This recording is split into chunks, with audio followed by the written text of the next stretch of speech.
Welcome my dear friends. कैसे हैं आप सब लोग। तो आपकी पढ़ाई अच्छी चल रही है और मुझे खुशी है कि आपके अच्छे अच्छे कमेंट आते हैं।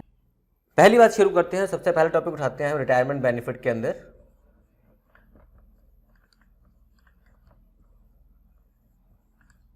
कि जी सैलरी दे दो, जा रहे हैं हम, हमारा या तो एम्प्लॉय चला गया या तो एम्प्लॉय चला गया। दूसरी सूरत, दोनों सूरतों में देखो, या तो पेंशन मुझे मिलेगी या मेरे घर वालों को मिलेगी। सिंपल सा फंडा क्लियर है दोस्तों। या तो चला गया या निकाल दिया गया या चला गया, तीनों सूरतों में रिटायरमेंट मानी जाती है। ठीक है। अब इसके अंदर सबसे पहला टॉपिक हम कवर करते हैं, बुक के हिसाब से लूँगा। पहला टॉपिक है लीव सैलरी।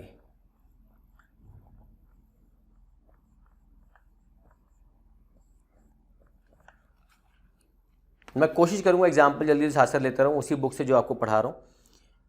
लीव सैलरी का मतलब क्या होता है? आपने सुना होगा कि जितने भी हमारे एम्प्लॉयज़ काम करते हैं गवर्नमेंट या नॉन गवर्नमेंट कंपनीज में, उन सबको कुछ महीनों के अंदर एक छुट्टी, दो छुट्टी मिलती है, जिसको हम बोलते हैं, नाम होता है कैजुअल लीव। लीव बहुत तरह की होती हैं, casual leave, sick leave, emergency leave, आपकी मैटरनिटी लीव, पैटर्निटी लीव, बहुत सारी छुट्टियाँ होती हैं। लेकिन इसमें जो काउंटेड है ना, वो होती है कैजुअल लीव। आपकी जो लीव एनकैश हो सकती है। एनकैश का मतलब क्या होता है कि आपको साल में कुछ छुट्टियां मिलनी हैं। अब आपने छुट्टियां ले ली तो छुट्टियां ले ली, लेकिन छुट्टियां नहीं ली तो जब आप रिटायर होंगे ना, जब भी आप रिटायर होंगे तो उस समय आपको उन बची हुई छुट्टियों के बदले पैसा मिलेगा। बिलीव मी, बहुत सारा पैसा मिल जाता है कभी कभी। तो हमारे कुछ गवर्नमेंट एम्प्लॉयज़ तो ऐसे थे जो मेरी जान पहचान में थे, वो कहते थे यार मेरी तो 1000 छुट्टियाँ बची हैं, मेरी 10,000 छुट्टियाँ बची हैं, मैं क्या करूँगा, पैसा मिलेगा मुझे। लेकिन सरकार ने कहा कि भैया सबको अगर पैसा इतना मिल रहा है तो कुछ तो टैक्सेबिलिटी लाओ उसके ऊपर। तो हमने कहा लीव एनकैशमेंट के ऊपर कितनी टैक्स लगेगा, कितना नहीं लगेगा, वो हम चेक करते हैं। तो याद रखना, जब कंप्यूटेशन ऑफ इनकम करते हैं तो इसका जो पोर्शन टैक्सेबल होता है वो लेते हैं, जो एग्जैम्प्ट होता है उसको छोड़ देते हैं। तो शुरू करते हैं इसका लीव सैलरी का। इसका सबसे पहला याद रखना, पार्ट ए बता रहा हूँ। अगर आपने छुट्टियों का पैसा ड्यूरिंग एम्प्लॉयमेंट लिया है, ड्यूरिंग एम्प्लॉयमेंट मतलब आप कंटिन्यू कर रहे हो जॉब को और बीच में पैसा मिल गया आपको, तो आजकल तो मेजॉरिटी ऑफ प्राइवेट कंपनी ऐसे ही करती हैं। साल ख़त्म हुआ, जो छुट्टियों का पैसा साथ साथ दे दिया, ये नहीं कि एंड में देंगे, तो वहीं तभी दे दिया तो कोई बात नहीं, टैक्सेबल फॉर ऑल। जब मैं बात कर रहा हूँ ऑल का मतलब चाहे आप सरकारी कंपनी में काम करते हैं चाहे गैर सरकारी कंपनी में काम करते हैं, चाहे गवर्नमेंट एम्प्लॉई हैं चाहे नॉन गवर्नमेंट एम्प्लॉई हैं, दोनों के लिए वो टैक्सेबल होगा, क्योंकि आपको नौकरी करते करते पैसा मिल गया एज ए सैलरी। लेकिन अगर मिला वो आपको रिटायरमेंट पे,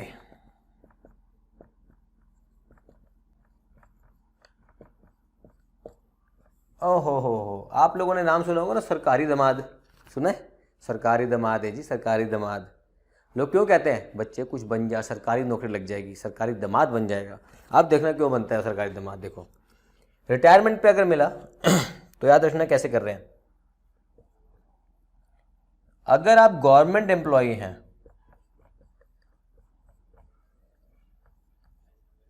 तो जो पैसा आपको मिलेगा वो फुली एग्जेम्प्ट होगा। देखो कितना मुस्कुरा रहा है हमारा सरकारी एम्प्लॉई। उसको कोई पैसे पे टैक्स नहीं देना, चाहे 10 लाख मिले, चाहे 50 लाख मिले, चाहे 20 लाख मिले, 1 रुपये का टैक्स नहीं देना। टैक्स किसको देना होगा? टैक्स देना होगा हमारे नॉन गवर्नमेंट एम्प्लॉय को। लेकिन हम तो टैक्सेशन अथॉरिटी है ना, हम टैक्स कलेक्ट करते हैं, हमारे पास पंजा है। तो नॉन गवर्नमेंट एम्प्लॉय के लिए कुछ कंडीशंस हैं, उनमें से सबसे कम जो होगा हम उसको उसमें से माइनस करेंगे। इसको बोलते हैं least of the following.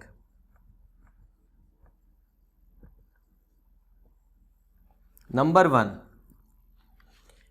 One हमेशा वो देखना जो अमाउंट उसको मिला है, एक्चुअल अमाउंट रिसीव्ड। नंबर 2, एक गवर्नमेंट ने लिमिट बनाई है कि इससे ऊपर इसके अंदर आपको नहीं मिलेगी छूट, उसको बोलते हैं 3 लाख रुपए की छूट। Number 3,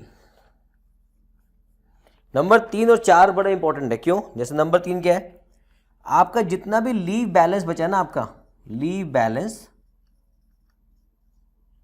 in month multiply with average monthly salary,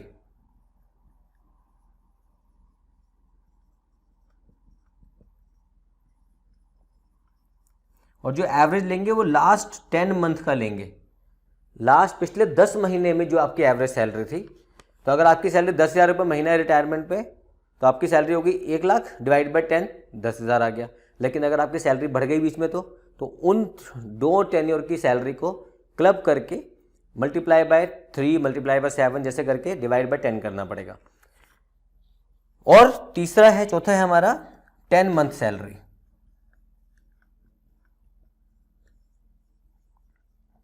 मतलब जो पिछले 10 महीने की एवरेज निकाली है, एवरेज मत निकालो, 10 महीने की सैलरी रह गई आपकी। तो ये जो है ना, इन चारों में से जो सबसे कम होगा वो आप उसके अमाउंट में से माइनस कर देंगे, जो बचेगा वो टैक्सेबल, जो यहां पे आएगा वो एग्जेम्प्ट। अब इसमें कुछ चीजें क्लॉज याद रखना, मैं कोशिश कर रहा हूं कि नोट्स के क्रक्स आपको दे रहा हूं मैं, ठीक है।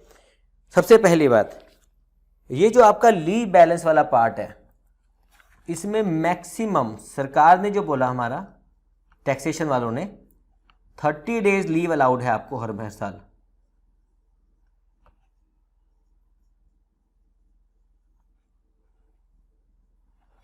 डे की लीव ही अलाउड है आपके पास। अगर आपको 45 डेज की लीव मिलती है, 55 दिन की मिलती है, 60 दिन की मिलती है, नहीं, आपको सिर्फ 30 डेज की अलाउड है।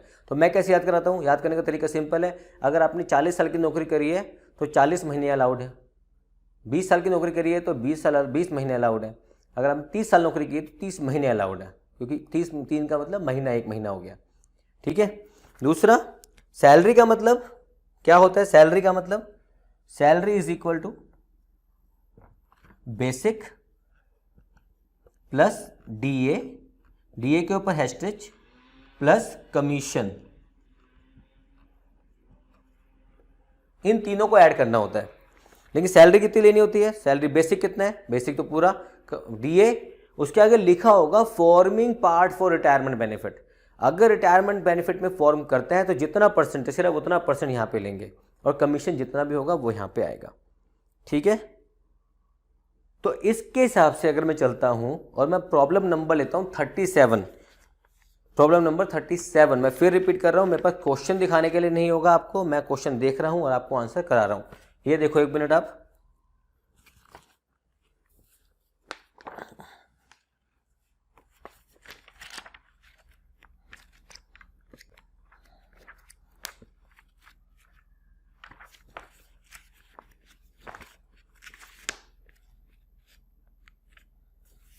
देखिए प्रॉब्लम नंबर और पेज नंबर 37, सॉरी। अब इसकी प्रॉब्लम जो है वो है पेज नंबर 37 पे।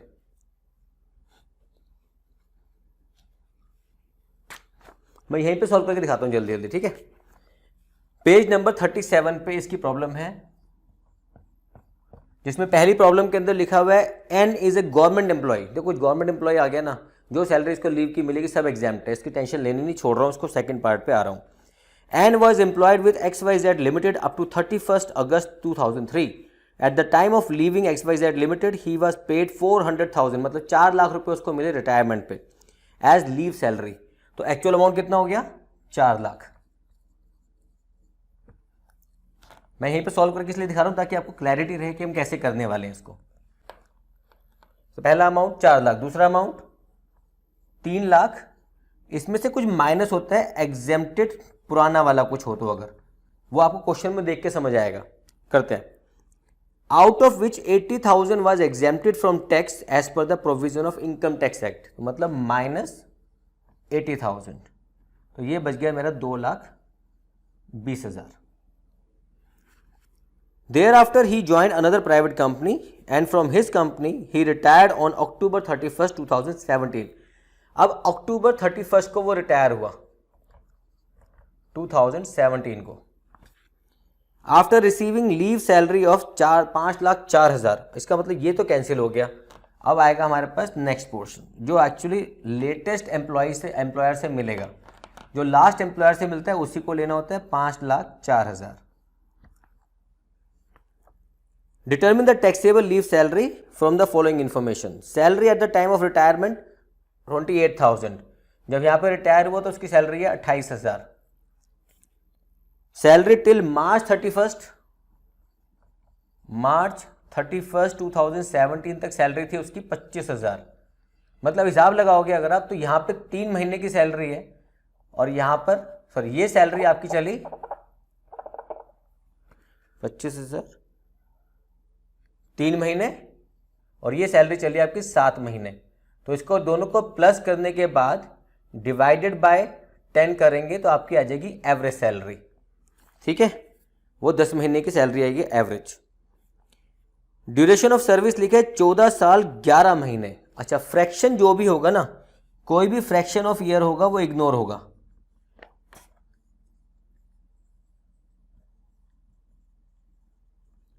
तो अगर उसने 14 साल 11 महीने काम किया है, 14 साल और 11 महीने, तो हम सिर्फ 14 साल लेंगे उसके लिए। तो 14 साल में कितनी छुट्टियां? 14 महीने की, ठीक है, अलाउड होंगी। Leave entitlement for the year उसको मिलता था 60 दिन। 60 दिन मतलब हो गया 1.5 महीना, 1.5 महीने से भी ज़्यादा हो गया ना, 2 महीना हो गया। उसको 2 महीने की सैलरी मिलती थी। हमें क्या मतलब है? हमें मतलब है सिर्फ, हमने लिखा हटा दिया मैंने 30 दिन, याद है, 1 महीने से मतलब है हमें। लीव अवेल्ड 300 दिन, उसने 300 दिन लिए। देखो 300 दिन कैसे कैलकुलेट करूंगा मैं? 300 डेज लिए डिवाइडेड बाय, तो 300 दिन का मतलब हो गया डिवाइड बाय 30, तो इसका मतलब उसने 10 महीने की छुट्टियां ले चुका।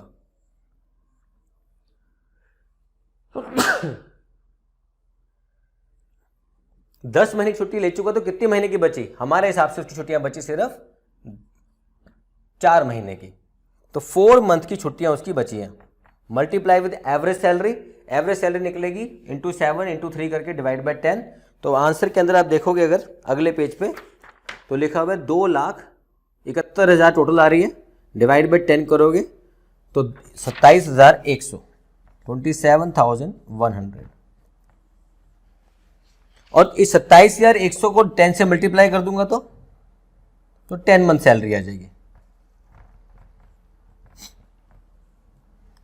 ठीक है, तो मैंने कुछ नहीं किया, जो बचा हुआ हिसाब किताब से किया, टाइम पास नहीं किया, एज इट इज लिखते चला गया। तो आंसर में क्या आ गया हमारे पास? आ गया पहला अमाउंट 5,04,000, दूसरा 3 लाख में से 8,000 माइनस कर 80,000 माइनस किया, चौथा 4 महीने जो बचे हैं सैलरी के उसके लीव के मल्टीप्लाई 10 मंथ सैलरी, ये अमाउंट आता है मेरे पास 1,08,400। ये पेज नंबर 38 पर सोल्यूशन भी लिखा हुआ है, समझाने के लिए यहाँ पे कैसे निकाला है वो कर रहा हूं। और 27,100 करूंगा तो 2,71,000। अब आप खुद बता दो कि सबसे कम कौन सा अमाउंट है? सबसे कम अमाउंट है मेरे पास 1,08,400। तो इसका मतलब जो लीव सैलरी टैक्सेबल होगी तो आप लिखोगे कैसी? ये तो होगी सारे वर्किंग नोट में आपके पास। तो आप जो आंसर लिखेंगे उसका सैलरी का, लीव एनकैशमेंट का, आप लिखेंगे leave salary received 5,04,000 minus exempt जो आपने कैलकुलेट किया 1,08,400। तो जो बचेगा 3,95,600। ये हो गया हमारा टैक्सेबल पार्ट ऑफ सैलरी। तो आपके परक्विजिट में लीव सैलरी 3,95,600 टैक्सेबल हो जाएगी। ठीक है, इसके आगे हम करते हैं अगला वाला पार्ट।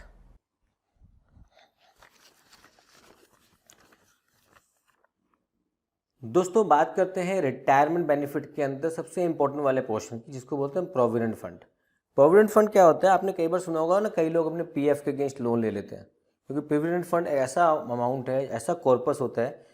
अगर आप किसी कंपनी के प्रोविडेंट फंड में है, जिसको बोलते हैं ईपीएफ, एम्प्लॉइज प्रोविडेंट फंड, अगर उसमें आपको पैसा मिल रहा है तो उसमें जितना पैसा आप देते हो उतना ही पैसा आपका एम्प्लॉयर भी डालता है।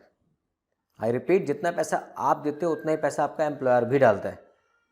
तो आपके पास जो अमाउंट आता है इंटरेस्ट मिला के बहुत सारा हो जाता है। लेकिन कुछ हमारे फंड्स अलग अलग टाइप के होते हैं, जैसे नाम होता है, पहला है SPF, स्टैट्यूटरी,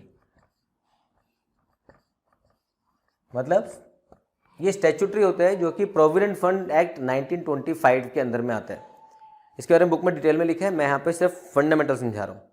दूसरा होता है recognise provident fund. Recognise provident fund वो प्रोविडेंट फंड जो इनकम टैक्स कमिश्नर अप्रूव करता है कि हाँ ये रिकॉग्नाइज है, इसके अंदर जो कुछ भी होगा उसकी लेन देन का हम बेनिफिट देंगे या नहीं देंगे हम डिसाइड करेंगे। एक होता है अनरिकॉग्नाइज्ड, जो इनकम टैक्स कमिश्नर कहता है हम इसको रिकॉग्नाइज नहीं मानते। और चौथा होता है PPF, पब्लिक प्रोविडेंट फंड। इसके अंदर नौकरी कर रहे हो तो भी, नहीं कर रहे हो तो भी, बिजनेस कर रहे हो तो भी आप अपने लिए प्रोविडेंट फंड इकट्ठा करते हैं अपने रिटायरमेंट के लिए, जिसकी लिमिट 500 रुपये से लेकर के 1.5 लाख रुपये साल तक की होती है, जो आप इसमें डिपॉजिट कर सकते हो। लेकिन 15 साल का ब्रैकेट होता है, 15 साल से पहले इसको आप विड्रॉ नहीं कर सकते। तो भैया रिटायरमेंट तो इतनी तो कम से कम चाहिए ना, उसके बाद ही पैसा चाहिए, इससे पहले पैसा नहीं चाहिए। तो इसके अंदर हमारा जो एम्प्लॉयर पैसा लगाता है इसको बोलते हैं एम्प्लॉयर कंट्रीब्यूशन। क्या वो एग्जैम्प्ट होगा या नहीं होगा वो चेक करना होता है। तो देखो पहले स्टैट्यूटरी बात करते हैं। स्टैट्यूटरी में एग्जैम्प्ट, जो मालिक ने पैसा दिया छूट, कोई टैक्स आपको नहीं देना, उस पर इंटरेस्ट मिला एग्जैम्प्ट, रिटायरमेंट पे जो पैसा मिलेगा एग्जैम्प्ट। मतलब बल्ले बल्ले बल्ले बल्ले बल्ले, मतलब हर चीज़ बढ़िया बढ़िया और बढ़िया। स्टैट्यूटरी का मतलब ये हो गया कानूनी तौर पे चल रहा है। तो जो पैसा आपको एम्प्लॉयर ने दिया एग्जैम्प्ट, इंटरेस्ट मिला एग्जैम्प्ट, और एग्जैम्प्ट एग्जैम्प्ट एग्जैम्प्ट। मैं तीसरे पे आता हूँ सीधा, अनरिकॉग्नाइज्ड, एम्प्लॉयर का पैसा एग्जैम्प्ट, इंटरेस्ट एग्जैम्प्ट, और जो अनरिकॉग्नाइज में जो रिटायरमेंट पे पैसा मिलेगा इसके टुकड़े करने हैं 3। इसके करेंगे 3 टुकड़े कि भैया जो एम्प्लॉयर का पैसा था वो जाएगा सैलरी में, मतलब हो गया टैक्सेबल। जो अपना एम्प्लॉय का खुद का पैसा था वो हो गया नॉट एप्लीकेबल, क्योंकि उसकी जेब से कट गया तो वो एग्जैम्प्ट हो गया, मतलब एग्जैम्प्ट। एम्प्लॉयर के पैसे पे जो इंटरेस्ट मिलेगा वो भी सैलरी, लेकिन एम्प्लॉय के पैसे पे जो इंटरेस्ट कमाया आपने वो चला जाएगा अदर सोर्स में, वो वहां पे अदर सोर्स में टैक्सेबल। याद रखना ये इस वाले पार्ट का सबसे इंपॉर्टेंट पार्ट है ये, कि जो रिटायरमेंट पे अनरिकॉग्नाइज्ड प्रोविडेंट फंड से पैसा मिलेगा, एम्प्लॉयर का हिस्से का पैसा और इंटरेस्ट सैलरी में चला जाएगा, और अपने हिस्से का पैसा अदर सोर्स में चला जाएगा इंटरेस्ट का। जो खुद की जेब से दिया था कंट्रीब्यूशन वो एग्जैम्प्ट है। PPF भाई ये तो सिंपल सी फंडा क्लियर है, नॉट एप्लीकेबल हो गया ना, क्योंकि PPF तो खुद के लिए खोला है हमने, हमारे एम्प्लॉयर ने थोड़ी खोला है, तो एम्प्लॉय का कंट्रीब्यूशन तो नील बटे सन्नाटा, इसमें नहीं आएगा। इंटरेस्ट जो भी मिलता है इसमें वो एग्जैम्प्ट होता है, और जो भी पैसा आपको मिलता है वो भी एग्जैम्प्ट होता है, तभी आप सरकार के पास पैसा छोड़ते हो, वरना आप नहीं छोड़ोगे। अब आते हैं एम्प्लॉयर कंट्रीब्यूशन और इंटरेस्ट के ऊपर रिकॉग्नाइज्ड प्रोविडेंट फंड में। तो सबसे पहली बात, रिटायरमेंट पे जो पैसा मिलेगा वो तो एग्जैम्प्ट होता है, एक को छोड़ के सब में एग्जैम्प्ट। यहां पर याद रखना 12% पर एनम, 12%, और यहां याद रखना 9.5%, मतलब अप टू 12% ऑफ सैलरी एग्जैम्प्ट होगा। उसके अगर ऊपर आपका कंट्रीब्यूशन जा रहा है तो वो टैक्सेबल हो जाएगा। सेम इंटरेस्ट अगर आपको 9.5% तक का ब्याज मिल रहा है तो वो एग्जैम्प्ट, मोर देन 9.5% टैक्सेबल हो जाएगा। यही आपको इसमें याद रखना है, इसके अलावा इसमें आपको कुछ याद नहीं करना। दोस्तों पहले जो टॉपिक मैंने 2 कराए 3 कराए उसमें आपको मैंने क्वेश्चन करने सिखाए थे। क्वेश्चन क्या दिखाया था? ग्रेचुइटी का क्वेश्चन कैसे सॉल्व करना है, आपको पेंशन का क्वेश्चन कैसे सॉल्व करना है, लीव सैलरी कैसे करना है। बस इस वाले को भी वैसे ही करना है, आपने सिर्फ याद रखना है स्टैट्यूटरी में 3 एग्जैम्प्ट होंगे, अनरिकॉग्नाइज्ड में 2 एग्जैम्प्ट, तीसरे में कंडीशन होगी, PPF में सब एग्जैम्प्ट होगा, और रिकॉग्नाइज के अंदर 12%, 9.5% और एग्जैम्प्ट। 12% सैलरी एम्प्लॉय की, उससे ऊपर कंट्रीब्यूशन टैक्सेबल, 9.5% इंटरेस्ट, क्योंकि सरकार इससे ज़्यादा देती नहीं है, इससे ज़्यादा देगी तो कहीं पे आपने लगाया पैसा तो उसके ऊपर का हिस्सा टैक्सेबल, 9.5% तक का टैक्स फ्री आपको मिलेगा। तो ये अगर आप दिमाग में रख के इस टॉपिक को करेंगे, जिसको सैलरी पार्ट 1 बोला है, 2 टॉपिक छोटे छोटे और रह गए हैं, इसका नाम है, मैं आपको सिर्फ बोल रहा हूँ, उसके हिसाब से आप तैयारी कर लेना सिर्फ। एक है VRS और एक होता है रिट्रेंचमेंट बेनिफिट।